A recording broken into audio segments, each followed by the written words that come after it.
The next morning, he'd woken up. And oh man, he felt pretty good. He felt pretty good. Mark had woken up. He didn't expect a whole lot.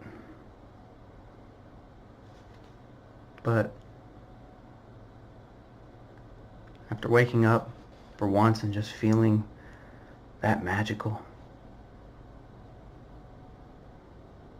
well, he was alright. He was alright.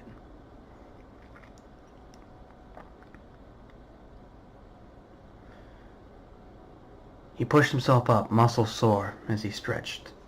When he stretched, a few bones popped. He then moved and popped his neck.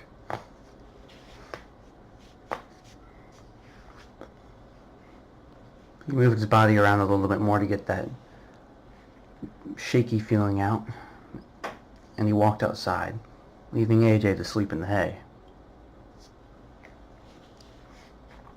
He decided he'd walk to town. He made his walk into Ponyville, not expecting much, until he was approached by a certain pony. Cheerly was her name. She approached him and said, "Hey, Mr. Mark?" He looked over and said, "Mm-hmm. How can I help you?" "I was wondering if you could come to my class and teach them about your world a little bit. They're all very curious." He stood there and tapped his finger to his chin and said, "That would be a very interesting experience. I'd be more than happy to come and assist you." "Oh, I thank you. Just come on over and, well, just come around 10 minutes or so. The school is about to start. Anyway, thank you, Mr. Mark. I'll see you there. Just call me Mark." She nodded her head and trotted off. He went to Sugar Cube Corner and decided to catch a bite before he went. He went over and rang the bell about 3 times. Pinky, wherever she came from, jumped up from the counter excitedly, which didn't really faze Mark that much. He was used to her randomness. Said, "Hey, Pinks." "Hey, Marky." They had gotten nicknames for each other, mainly after a little incident. Well, he presumed it. Flashback. Mark wasn't necessarily the best at making pastries, but hey, he could try. He'd gotten so aggravated to the point where he had taken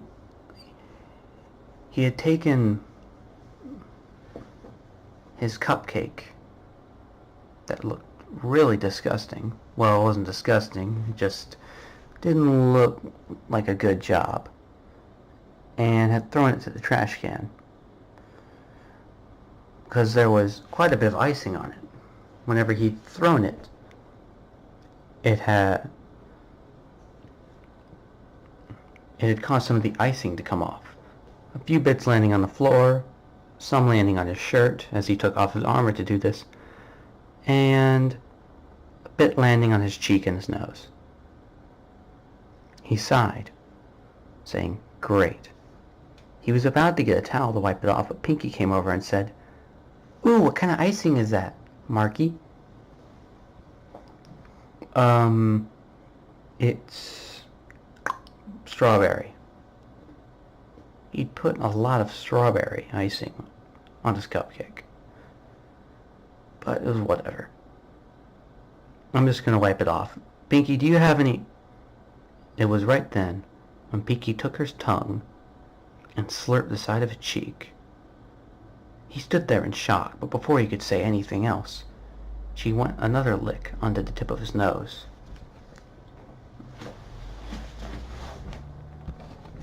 This torturous act caused Mark's face to heat up extremely red, to the point where he said, I just remembered, I have some things I need to go do. I'll see you later, Pinks. And it was like that. But back to what we were talking about. He'd simply just gotten a cupcake and walked out. They was slow, finally. Once he had gotten his cupcake, he left and went to that school. He walked in his full armor, and immediately when Shirley said they can ask any question they'd like, as I'd feel more than happy to, they were a little, well, persistent.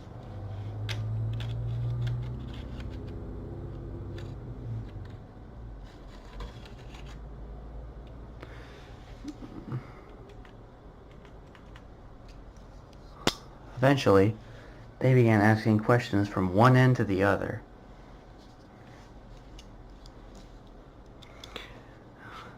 They asked me, what were my weapons made out of? How many weapons did I have? What kind of magic could I do? 1 to 8. What was my world like back where I came from?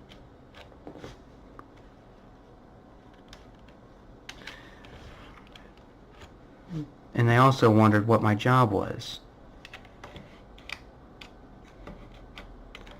They asked me if I'd seen any crazy monsters, or if I had ever had any family. They asked me if I was married, stuff like that. So I'll run down the list of things that were asked.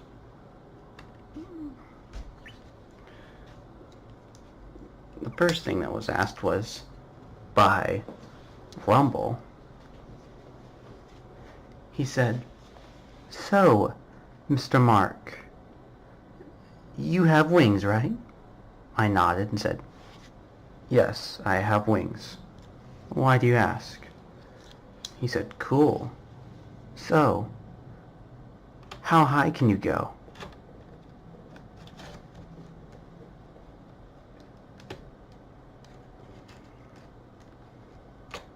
I said, what do you mean?"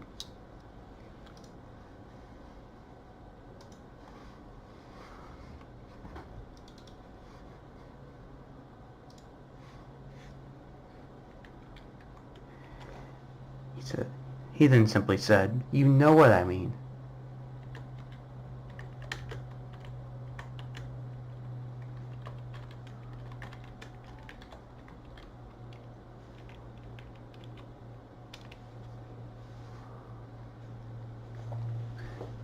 He simply looked at him and said, "Well, the highest I can go is 26,000 feet before I need oxygen. However, due to my unique ability, I can go beyond that."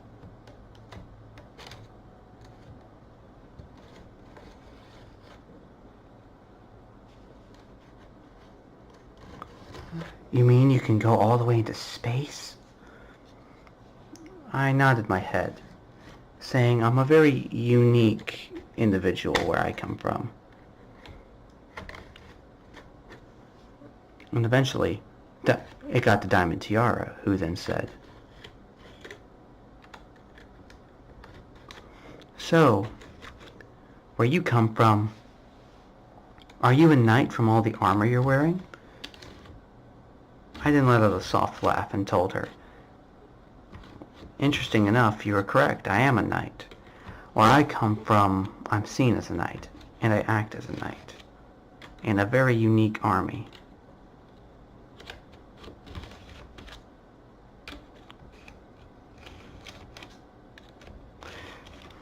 She seemed rather impressed.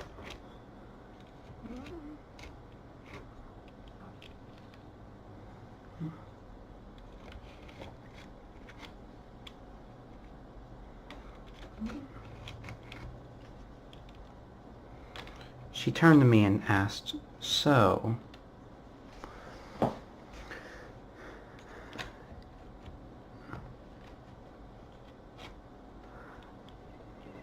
if you're in an army, what is your position? Is it just as a knight?" The kids asked, very curious now.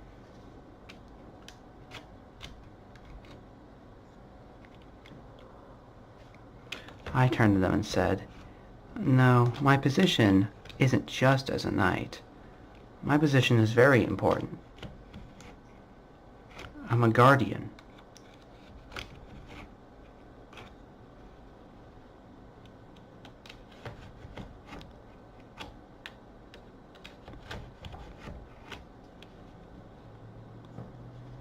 "What do you mean you're a guardian?" "I mean what I mean. I'm a guardian." "A guardian of what?" "I protect others."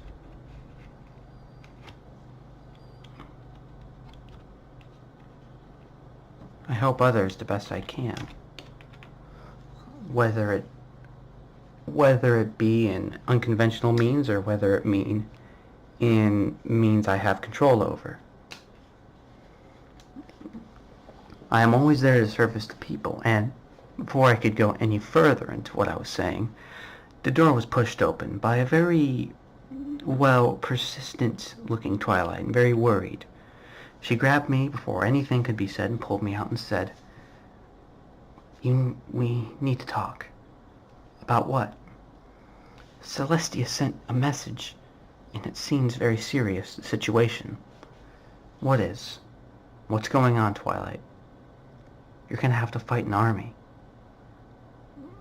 "What are you talking about?" "Queen Chrysalis."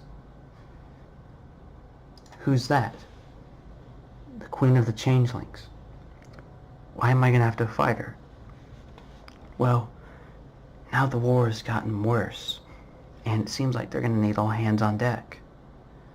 "But I don't know, Mark." "Well, Twilight, I have to go. Not just because your princess told me, but..." He looked down and looked up at her. "Because it's what I have to do."